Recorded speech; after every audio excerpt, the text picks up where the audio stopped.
दोस्तों आज हम जानने वाले हैं संविधान का जो स्रोत है वो कहाँ से लिया गया है। तो उसमें दो टाइप का स्रोत होता है। पहला होता है आंतरिक स्रोत, दूसरा होता है बाहरी स्रोत।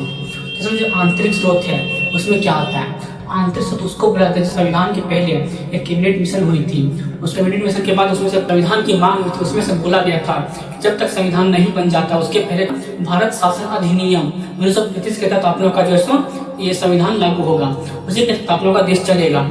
जब तक संविधान नहीं बनाता तो इसके जो स्रोत से लिया गया है उसी को बोला गया आंतरिक स्रोत, और जो बाहरी स्रोत उसको बोला जाता है क्योंकि दूसरे देशों से लिया गया था। तो इसमें से हम जानने वाले इसके बारे में फुल डिटेल्स आज। और दोस्तों आप लोगों का जो संविधान जो लिया गया है कितने देशों से लिया गया है, कितने देशों से लिया गया है। टोटल जो देशों की बात करते हैं इसमें से मेरा टोटल 12 देश था और एक मेरा था संविधान शासन अधिनियम से लिया गया 1935 से। तो अगर बड़े सबसे ज्यादा कहाँ से लिया गया है तो हमारे सबसे ज्यादा संविधान भारत शासन अधिनियम से लिया गया 1935 से, सबसे ज्यादा वहीं से लिया गया है। तो फिर जो है सो हम सबसे पहले जानेंगे कि भारत शासन अधिनियम से क्या क्या लिया गया है। सबसे पहले इसमें आता है आपकी न्यायपालिका की संरचना, उसके बारे में से बात किया गया। जैसे लिया गया था इस भारत शासन अधिनियम से ये लिया गया था। न्यायपालिका की जो संरचना है कैसे उसको करना है उससे लिया गया था भारत शासन अधिनियम से। उसके बाद आता है लोक सेवा आयोग, तो मेरा इसी लिया गया था। संघीय व्यवस्था, जो संघीय व्यवस्था है दोस्तों भारत शासन अधिनियम से लिया गया कि राज्यपाल का कार्यकाल क्या होगा, राज्यपाल के कार्यकाल को जो सो इसी से लिया गया है, मतलब गवर्नर का जो कार्यकाल होगा वो क्या होगा। उसके बाद प्रशासनिक विवरण, जो प्रशासन जो होता है उसका विवरण कैसे किया जाए, इसमें से आंतरिक जो होता है वो इतना ही था। बाहरी स्रोत आता है, तो बाहरी स्रोत सबसे पहले मेरा कौन सा देश आता है वो आप लोग देखिए यहाँ पर। उसमें सबसे पहले मेरा ब्रिटेन आता है। तो आप लोग मैं बता दूं कि ब्रिटेन से जो लिया गया वो क्या क्या लिया गया है। सबसे पहले इसमें से आता है एकल नागरिकता, मतलब जाता है आपातकालीन में क्या होता है वो आपातकालीन होता है उसमें से वो 2 आर्टिकल जो होता है वो क्या रहता है कि वो मतलब बंद नहीं होता, उसको लागू रहता है, क्योंकि आर्टिकल 20 और 21 वो लागू रहता है। उसके बाद आता है संसदीय प्रणाली। संसदीय प्रणाली जो है हमारा ब्रिटेन से लिया गया है। भले ही ब्रिटेन मेरा एकात्मक सरकार था लेकिन वहाँ पर जो संसदीय प्रणाली था वो बहुत ही मजबूत था। उसके बाद आता है द्विसंसदीय व्यवस्था। द्विसंसदीय व्यवस्था का मतलब होता है कार्यपालिका और न्यायपालिका। इसका जो वहाँ पर बहुत अच्छे तरीके से था। विधायी प्रणाली, मतलब जो विधि का निर्माण करता है उसका वहाँ पर दिया गया था पूरा कि विधि का निर्माण कैसे करना, न्यायालय, न्यायपालिका और कार्यपालिका तीनों का इसमें विवरण दिया गया है। उसके बाद जो है सो विधि का शासन, उसके बाद आता है विधि का शासन, विधि का शासन कैसे चलेगा। उसके बाद आता है मंत्रिमंडल की व्यवस्था। मंत्रिमंडल का जो होता है उसको इसी से लिया गया है ब्रिटेन से। उसके बाद नेक्स्ट आता है मेरा संयुक्त राज्य अमेरिका। संयुक्त राज्य अमेरिका मतलब यूएसए का जो है सबसे पुराना संविधान है, तो आप लोगों को पता होगा। इसे जो लिया गया वो क्या क्या लिया गया है। सबसे पहले इसमें आता है प्रस्तावना का विचार। तो प्रस्तावना का जो विचार आया था आप लोगों को पता होगा कि संविधान को जो है सबसे पहले इसका प्रस्तावना बना करके आया था। इसका प्रस्तावना का विचार सबसे पहले लाया गया था क्योंकि मेरा अमेरिका से लिया गया है। उसके बाद मौलिक अधिकार है। मौलिक अधिकार जो है वहाँ पर बहुत ज्यादा मौजूद देश कारण से वहाँ से लिया गया है मौलिक अधिकार को अमेरिका से ही।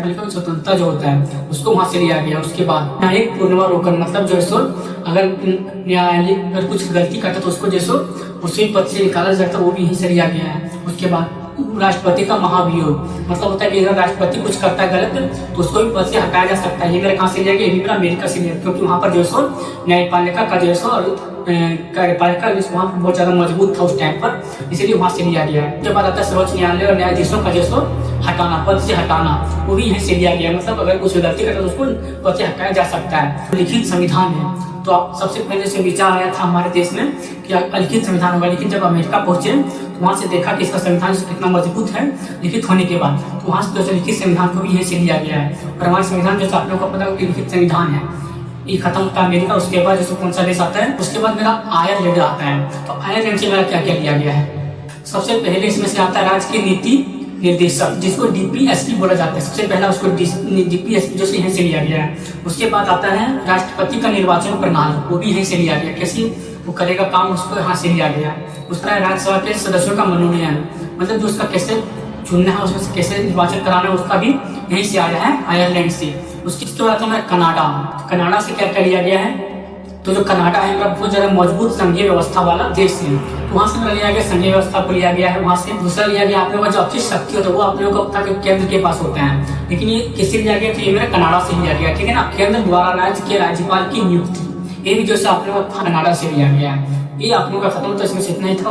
उसके बाद आप लोग ऑस्ट्रेलिया आता है, तो ऑस्ट्रेलिया से क्या क्या लिया गया है। सबसे पहले इसमें आता है प्रस्तावना की भाषा, उसको कैसे बोला जाना है वो भी चॉइस इसी से लिया गया है, मेरा ऑस्ट्रेलिया से लिया गया है। समवर्ती सूची है, समवर्ती सूची आप लोगों को पता है कि 3rd नंबर की सूची है जो कि किसे लिया गया है, तो वो ऑस्ट्रेलिया से लिया गया है। उसके बाद आता है संयुक्त बैठक, मतलब सांसद के बीच में जैसे पूरा मतलब ऑल इंडिया का सांसद का जो बैठक होता है वहाँ पर उसमें पोल आता है, ये मेरा किससे लिया गया है, तो मेरा लिया गया है ऑस्ट्रेलिया से। उसके बाद आता है व्यापार और वाणिज्य की स्वतंत्रता, ये भी जैसे मेरा ऑस्ट्रेलिया से लिया गया, मतलब व्यापार को आसानी से कर सकता है बिना कोई विरोध के, ये मेरा किसे लिया गया, तो मेरा ऑस्ट्रेलिया से लिया गया है। उसके बाद आता है फ्रांस, तो जो इसका संविधान जो बना था मेरा फ्रांस का, वो मेरा 1958 में बना था, हम लोग के संविधान के बाद, लेकिन इसे भी मेरा लिया गया, लेकिन ये कब लिया गया है, तो फ्रांसीसी क्रांति के समय से लिया गया है। क्या लिया गया उस टाइम पर, क्या बोला जाता था उस टाइम पर, स्वतंत्रता, समानता और बंधुता का नारा जिसका वहाँ साथ है, उसी से लिया गया है, इसी से लिया गया। सबको क्या होना चाहिए, संप्रभु होना चाहिए, सबका समानता होना चाहिए, स्वतंत्रता होना चाहिए, ये मेरा कैसे लिया गया है, मेरा फ्रांस से लिया गया है। इसमें एक पॉइंट था बस यही। उसके बाद मेरा आता है कौन सा देश, दक्षिण अफ्रीका। दक्षिण अफ्रीका से मेरा क्या लिया गया, तो आप लोगों को पता है कि महात्मा गांधी सबसे पहले कहाँ गए थे, उन्होंने सबसे पहले दक्षिण अफ्रीका गए थे, तो वहाँ से बहुत सारे कुछ आया था, वहाँ पर क्या बोला गया था वो देखिए कि संविधान संशोधन की जो प्रक्रिया है वो हमारा यहीं से लिया गया था। उसके बाद राज्यसभा के जो उसका सदस्य निर्वाचन कराना, उसका भी जो हमारा यहीं से लिया गया था। तो आता है जर्मनी से मेरा क्या क्या लिया गया है वो हल्का सा देखते हैं हम लोग अभी। तो जर्मनी से आप लोगों को पता हो कि ये एकात्मक सरकार वाला है और ये अलिखित है, तो आप लोगों को पता है जर्मनी जो है वहाँ से जो है सो मतलब क्या होता है कि वो जनता को बहुत ज्यादा मर्द और वो एकात्मक सरकार था। तो यहाँ से बोला गया कि जो आपातकाल में होगा कि हमारे देश क्या होगा कि एकात्मक हो जाएगा, इसी जो इसका जो ये होता है आपातकाल का स्थिति में एकात्मक हो जाना, ये बार कहाँ से लिया गया, केवल जर्मनी से लिया गया, ठीक। उसके बाद जो आता है USSR आता है, सोवियत संघ रूस बोला जाता है, तो वहाँ से क्या क्या लिया गया है मेरा, तो पहले वहाँ से लिया गया मौलिक कर्तव्य, तो क्या मौलिक कर्तव्य जो लिया गया है यही से लिया गया है। प्रस्तावना की न्याय और विचारधारा वो जो है आप लोगों का यहीं से लिया गया है। ये जो 5 वर्षीय योजना होता है वो आप लोगों का जो है यहीं से लिया गया है, ठीक है ना, रूस से। उसके बाद नेक्स्ट आता है देश मेरा जापान, तो जापान से मेरा क्या लिया गया है, वो देखिए कि विधि द्वारा जो स्थापित होना चाहिए मेरा प्रक्रिया, क्या विधि सबका एक लॉ होना चाहिए। जो संविधान का सबसे पहले तो मेरा आया था कि एक लॉ होना चाहिए, वो कहाँ से आया था, जापान से आया था, कहाँ से, जापान से। उसके बाद नेक्स्ट पॉइंट आता है मेरा कि अनुच्छेद होना चाहिए उसमें से, तो जो आर्टिकल होता है अनुच्छेद, तो वो कहाँ से लिया गया मेरा, तो जापान से लिया गया है। उसके बाद नेक्स्ट देश मेरा आता है स्वीडन, स्वीडन से मेरा क्या लिया गया है, लोकपाल और लोकयुक्त जो है हमारा स्वीडन से लिया गया है। तो इसमें से इतना ही देश था और इसमें से ये आप लोग का लिया गया था, इसमें से इतना ही था। तो अगर आप लोग को वीडियो पसंद आई होगी इन वीडियो में कमेंट कीजिएगा तो आप लोग को वीडियो कैसा लगा होगा, तो अगर आप लोग को वीडियो अच्छा लगा होगा तो वीडियो को लाइक कर दीजिएगा, चैनल को सब्सक्राइब कर दीजिएगा, बेल आइकन को प्रेस कर दीजिएगा। हम मिलते हैं नेक्स्ट वीडियो में नए वीडियो के साथ, इसे मजेदार टॉपिक के साथ। तो आज को वीडियो के साथ थैंक यू।